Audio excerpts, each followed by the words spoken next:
Gentlemen, let's talk about something that's probably crossed your mind at least once. Maybe when you're watching adult content, maybe when you're with a new partner. How deep is the vagina really? And more importantly, does size actually matter when it comes to sexual compatibility? Today, I'm breaking down the real science behind vaginal depth and elasticity, and I'm going to show you why most of what you think you know about this is completely wrong. I'm Dr. Emma Blake, your trusted men's health advisor, and by the end of this video, you'll understand the actual anatomy, why the bigger is better myth is nonsense, and most importantly, what actually matters when it comes to satisfying a woman. So stay with me, because this information is going to change how you think about sexual performance. And hit that subscribe button so you don't miss future content on sexual health and confidence. All right, let's start with the basic anatomy, because understanding how her body actually works is the foundation for being a confident, skilled lover.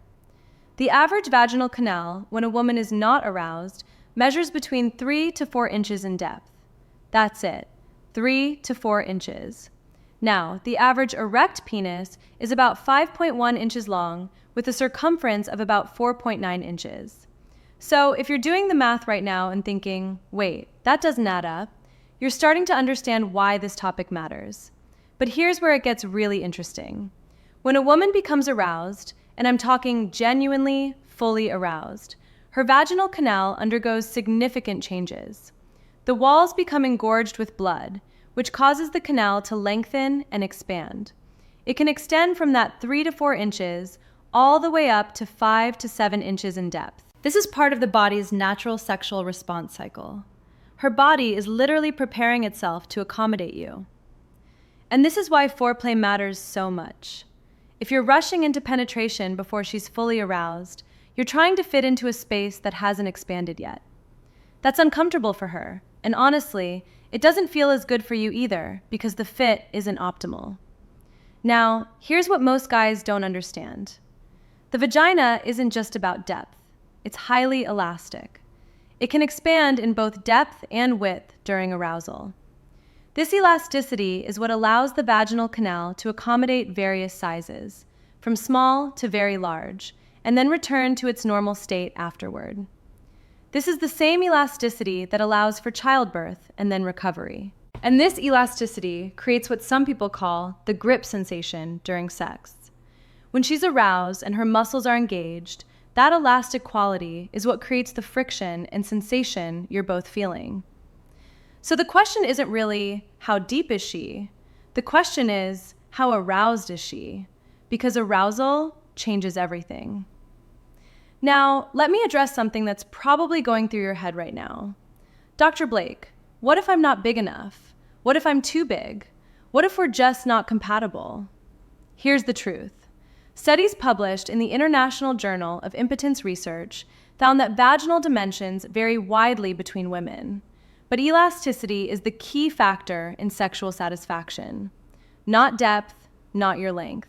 Elasticity and arousal. This elasticity helps bridge size differences between partners. This is why a woman can be with partners of dramatically different sizes and have satisfying experiences with both, assuming both partners understand how arousal works. The vagina adapts. It's designed to adapt. Your job isn't to have some specific measurement. Your job is to understand how to work with her body's natural responses. And here's where it gets really fascinating from an evolutionary perspective. The human penis evolved its unique shape for a specific reason.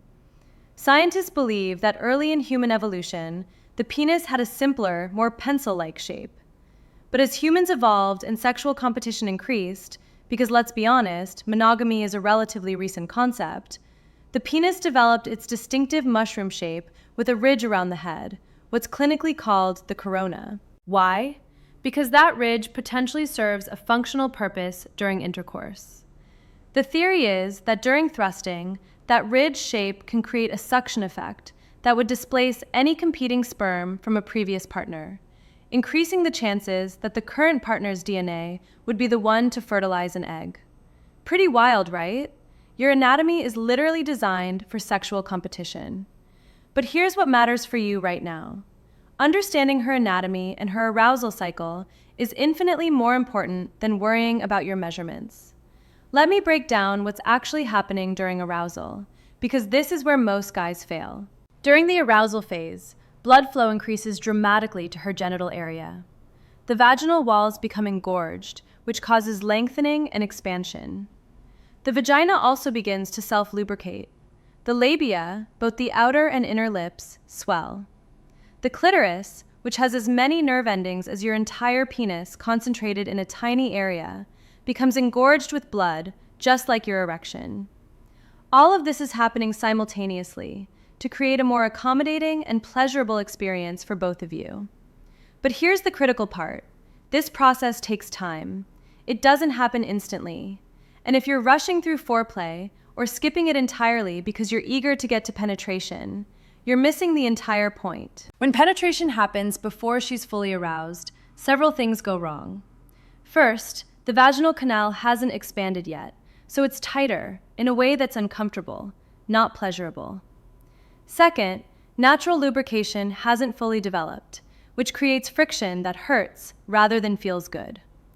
Third, her pelvic floor muscles are tense rather than relaxed, which makes everything feel mechanical rather than pleasurable. And here's what most guys don't realize. When she's not fully aroused and you're rushing into penetration, she's not going to tell you. She's going to go along with it because she doesn't want to hurt your feelings or make you feel inadequate. But internally, she's waiting for it to be over. And that's the opposite of what you want. So how do you ensure she's fully aroused? You slow down. You pay attention to her responses. You focus on her pleasure before yours. And you communicate. Which brings me to the most important tool you have for sexual satisfaction: communication. Most men have never learned how to talk to a woman about what she actually wants in bed. They're guessing based on porn, based on what worked with a previous partner, or based on assumptions. And that guessing game is killing your sexual connection. The most confident lovers are the ones who know how to ask the right questions and create a space where she feels comfortable being honest about what feels good. That's why I put together a free guide called 20 Best Sexual Questions to Ask a Woman. These aren't awkward clinical questions. These are conversation starters that build emotional intimacy, create sexual tension, and help you understand exactly what she wants, without any guesswork. You can download it for free in the description below. Here's what you need to remember. Vaginal depth when unaroused is 3 to 4 inches. When aroused, it expands to 5 to 7 inches or more. The vagina is highly elastic and adapts to different sizes. Your measurements matter far less than your understanding of her arousal cycle. Foreplay isn't optional. It's the foundation of good sex. And communication is the most powerful tool you have for creating satisfying sexual experiences. Stop worrying about whether you're big enough or the right size. Start focusing on whether you're taking the time to understand her body, building arousal properly, and communicating about what actually feels good for both of you.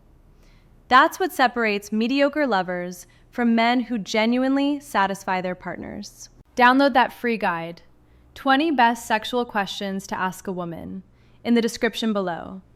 Use those questions to open up real conversations about pleasure, preferences, and desires. And start approaching sex as a skill you can develop, rather than a performance you're being judged on. Thanks for watching. Take care of yourselves, because you're worth it.